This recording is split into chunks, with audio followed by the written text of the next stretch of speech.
Attention, good morning to all, welcome to all. Today our topic is vector analysis. In last lecture, this question is given. A car moves with velocity 180 km per hour in southwest direction, then represents it in vector form. एक car move कर रहा है, किधर move कर रहा है? South west direction में. कितने किलोमीटर पर आवर से? 180 किलोमीटर पर आवर से. क्या करना है आपको? वेक्टर फॉर्म में दिखाना है. वेलोसिटी दी गई कितना? 180 किलोमीटर पर आवर, और इसको दिखलाना है इन वेक्टर फॉर्म. तो कैसे दिखाएंगे हम? ये किलोमीटर पर आवर को तो सेंटीमीटर में नहीं दिखा सकते, वो भी 180 है. तो इसके लिए पहले मानना पड़ेगा, एज्यूम करना पड़ेगा, कुछ आपको सुटेबल स्केल चूज़ करना पड़ेगा, चुनना पड़ेगा.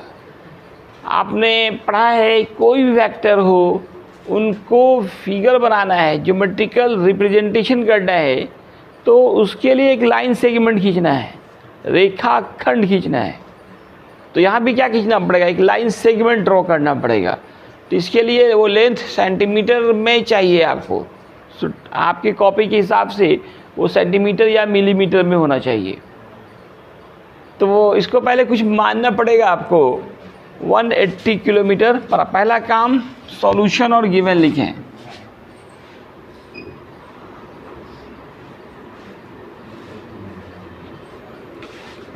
क्या दिए गए हैं? वेलोसिटी. कितने वेलोसिटी दी गए हैं? 180. और angle south west. South west मतलब दोनों के बीचों बीच. खासकर जो लोग नहीं आए थे वो जान लें कि ऊपर हम लोग नॉर्थ मानते हैं. कॉपी का जो आपका ऊपर का सिरा है ये नॉर्थ माना जाता है. क्या माना जाता है? नॉर्थ. जब ऊपर नॉर्थ मान लिए तो इसके ठीक नीचे साउथ माना जाएगा. अब दाएं हाथ की तरफ आप मुंह अपने नॉर्थ की तरफ कीजिए और आपका जो दायां हाथ होगा वो ईस्ट दिखाता है, बायां हाथ वेस्ट दिखाता है.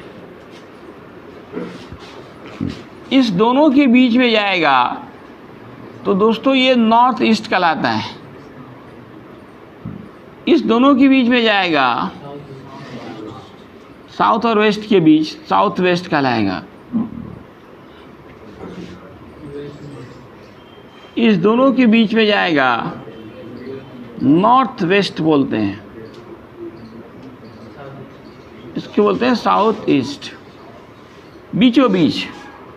तो ये सारे एंगल्स जो हैं 45 के हो जाएंगे. पूरा 90 है, 90 का हाफ क्या होगा? 45.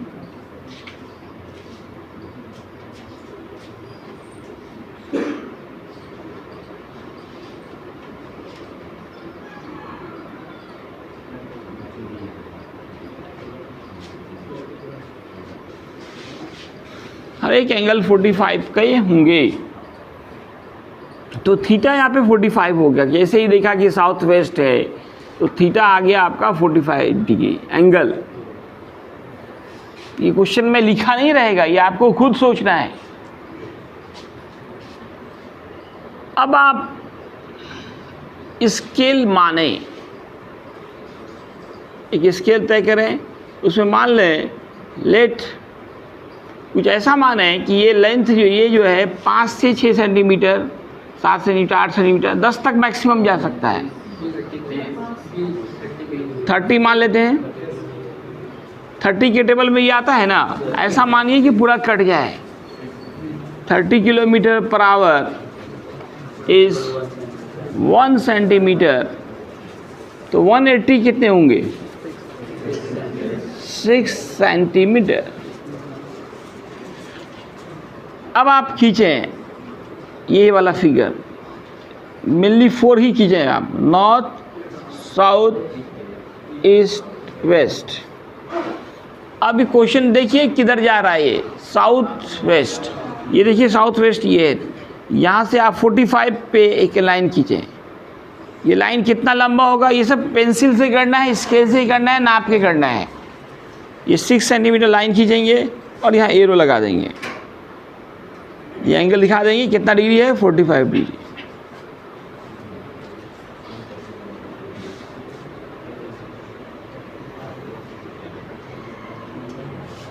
इधर वाले दिख रहा है आप लोगों का, देखिए यही आंसर है, सबका सही है।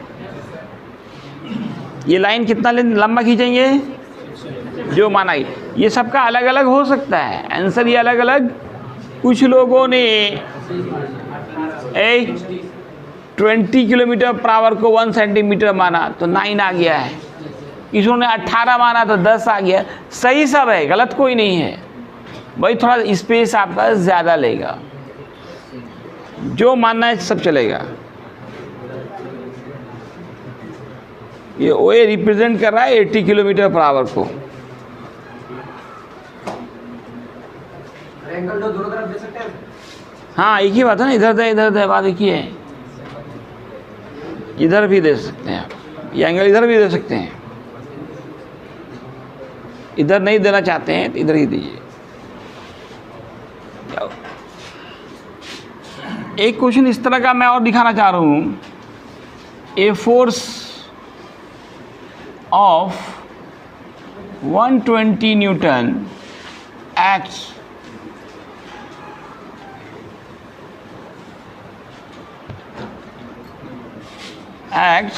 in positive direction of y-axis. Direction of y-axis, कोई एंगल नहीं दिया गया है। Then represent it in vector form. तो एक फोर्स है कितने का, 120 न्यूटन। डायरेक्शन क्या है, Y axis, positive direction of Y axis. तो एक्स और वाई एक्सिस खींचना तो आप जानते हैं, लेकिन इससे पहले यहाँ एंगल तो दिया हुआ है नहीं, एक स्केल पहले फिर आपको मानना पड़ेगा। कुछ मान लें आप, let 20 newton equal to 1 centimetre, तो 120 है, ये कितना आएगा, 6 सेंटीमीटर। अब एक्स और वाई तो आप जान रहे हैं, this is X axis and this is Y axis.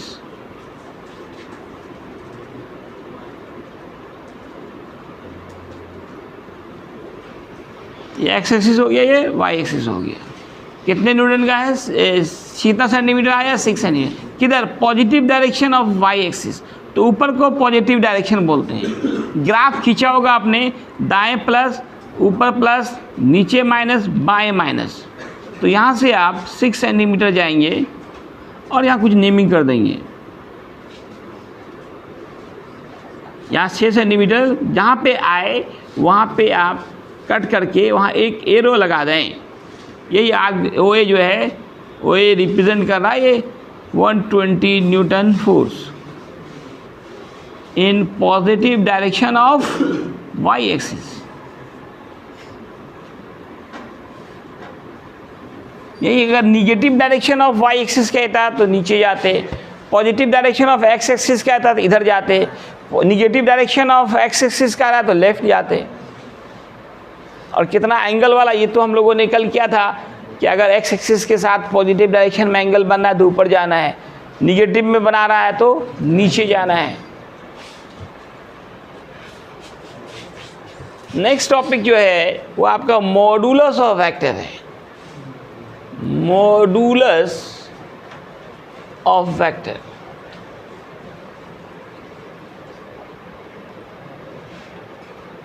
Modulus of vector Hindi कहते हैं सदिश का मापांक। मापांक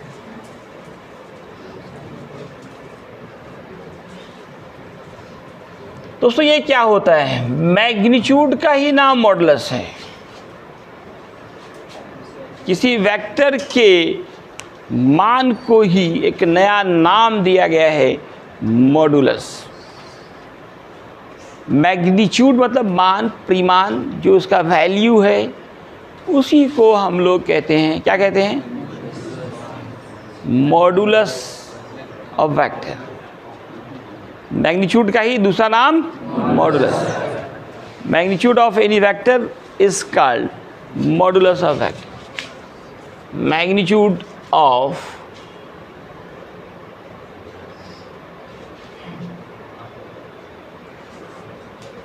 any vector is called modulus of vector। इसका सिंबल क्या होगा? जो मैथमेटिक्स में जो मॉड का साइन आप यूज़ करते होंगे, दो इक्वल और पैरेलल लाइंस, ये हो गया मॉडुलस का साइन। दो इक्वल और पैरेलल लाइंस खींचेंगे, यही सिंबल हो जाएगा किसका? मॉडुलस का। Equal and parallel lines he symbol है मॉडुलस का। अब देखिए दोस्तों, मान लो एग्जांपल्स, एक वेक्टर है ए और उसको इस तरह से घेर दिया गया। इसको हम पढ़ेंगे क्या? क्या पढ़ेंगे? ये साइन मॉडुलस है, एरो है तो ये वेक्टर है, modulus of vector A. Modulus of A vector, इसको आप सिर्फ ए लिख सकते हैं। ये एक शॉर्टकट तरीका है। आजकल हर काम लोग शॉर्ट में करना चाहता है, और जहाँ 50 बार ए लिख करके मॉडुलस लिखना होता है वहाँ थोड़ा सा आपको ज़्यादा टाइम लगता है, टाइम भी सेव करना है। तो आप एरो हटा दें तब भी वो मैग्नीट्यूड को ही दिखाएगा। किसी वेक्टर के एरो को हटा देते हैं तो अब बचा क्या? मान बचा। इसलिए पुराना तरीका मानिए, मेन असल तरीका तो यही है, लेकिन शॉर्टकट तरीका क्या है? आप वेक्टर का एरो हटा दें तो वह भी उसका मॉडुलस ही कहलाएगा। जहाँ बार बार लिखने की ज़रूरत पड़ती है तो वहाँ पे हम लोग सिर्फ ए लिख देते हैं। वेक्टर का तीर हट गया तो उसका मान बच गया। मान को ही मॉडुलस को कहते हैं, मैग्नीट्यूड कहते हैं। इसलिए एक तरीका ये भी है। इसी तरह से दोस्तों, मान लो यहाँ बी वेक्टर दिया और इस तरह से एरो दिया, इसको क्या पढ़ेंगे? मॉडुलस ऑफ बी वेक्टर, या इसको सिर्फ बी लिखेंगे। आर है, इस तरह से लिख दिया, क्या पढ़ेंगे? Modulus of R vector. Shortcut में इसको सिर्फ हम आर लिख सकते हैं। नेक्स्ट टॉपिक हमारा होगा types of vector. Types of vectors, सदिशों के प्रकार।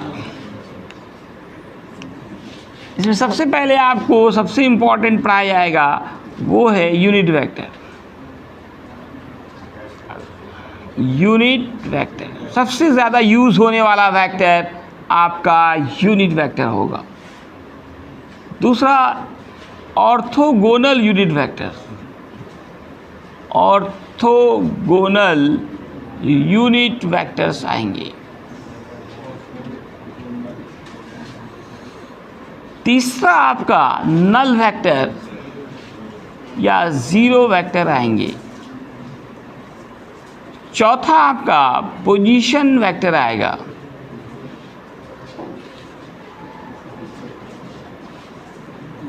पांचवा डिस्प्लेसमेंट वेक्टर।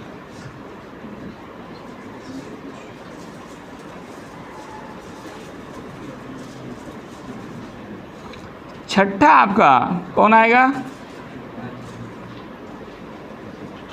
आपका प्रॉपर वेक्टर। Proper vector. सातवां एक्सियल वेक्टर। कौन सा वेक्टर? एक्सियल। आठवां लाइक वेक्टर्स। नाइन्थ नंबर पे अनलाइक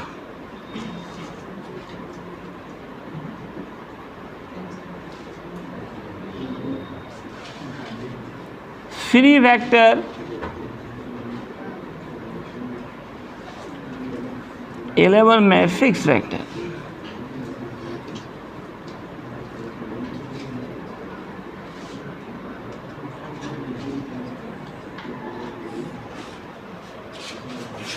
फ्री वेक्टर फिर फिक्स वेक्टर।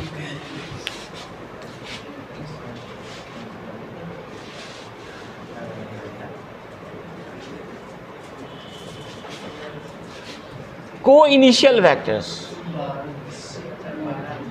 को इनिशियल वेक्टर्स मतलब एक ही लोग बोर्ड पे देख रहे थे। को axial vectors,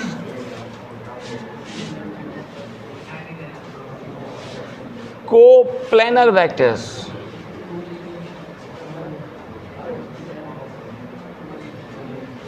collinear vectors,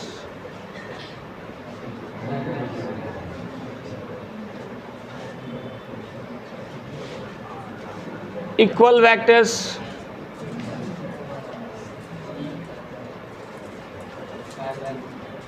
equivalent vectors,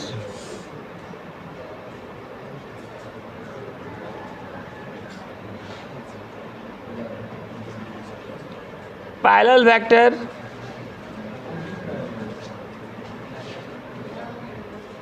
anti parallel vectors,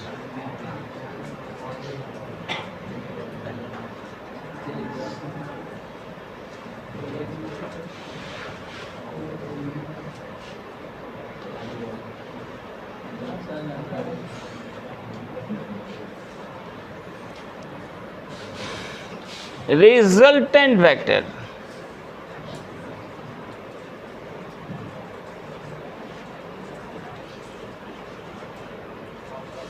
resultant vector.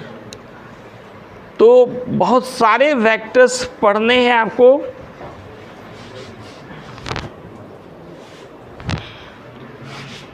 क्या क्या आ रहा है आपका? Unit vector, orthogonal unit vectors, null vector, position vector, displacement vector, proper vector, axial vector, like vectors, unlike vectors, free vector, fix vector, coinitial vectors, coaxial vectors, coplanar, collinear, equal vectors, equivalent vectors, parallel vectors, anti parallel vectors, resultant vector. और कौन vector छूट गया? ये positive negative vector नहीं होता। तो ये सारे वेक्टर्स आपको पढ़ने हैं। इसमें आपको एक नंबर से शुरू कर रहा हूं मैं। यूनिट वेक्टर,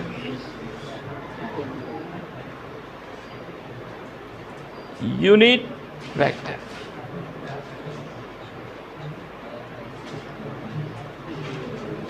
सबसे important, most important unit vector. Hindi नाम एकांक सदिश, एकांक सदिश।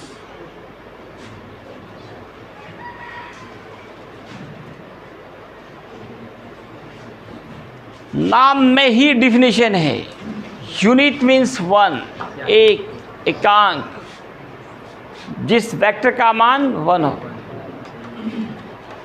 जिस वेक्टर का मान उसका नाम, जिस वेक्टर का मान कितना हो? वन हो, उसी का नाम होगा यूनिट वेक्टर। क्या डिफिनेशन होगा? ए वेक्टर विच मैग्नीट्यूड या मॉडुलस बोल सकते हैं आप, इज वन,